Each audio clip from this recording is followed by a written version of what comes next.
Ako si Ron, dating call center agent na ngayon ay isang MC taxi rider. Maraming nagtatanong kung bakit daw ako lumipat o nagpalit ng trabaho. Ang sagot ko, hobby ko kasi ang pagmumotor at gusto ko maging isang sikat na motovlogger. Kaya tara, samahan niyo ako sa aking biyahe. Na-pick up ko na pala yung unang pasahero ko for today's video. Tinanong ko si ma'am kung okay lang na naka-video ako at ang sabi niya, okay lang daw.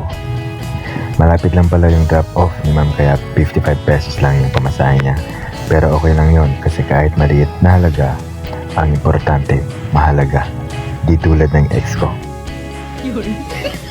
May pumasok nga pala na bagong booking kung saan ko drop-off si ma'am.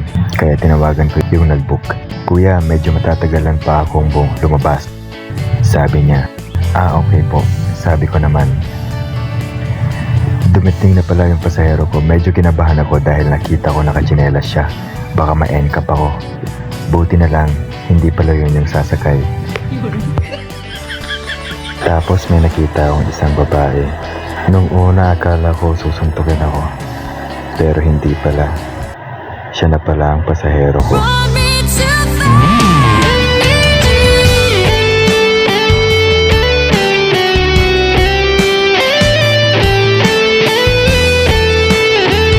Oops, tama na.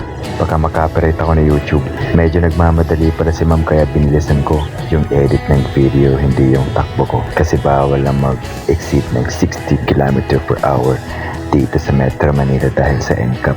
Kaya naman, sa video na lang ako bumawi. In-edit ko na lang yung video at tinems ko yung speed para magmukhang mabilis. At ayun na nga, nakarating na nga kami sa drop-off ni ma'am. Dito lang pala to sa PITX. Ang ganda ng outfit ni ma'am, naka-leather jacket. Ako tuloy nagmukhang pasahero. Nagmukha tuloy siyang lady rider at ako yung pasahero niya. Eh di wow,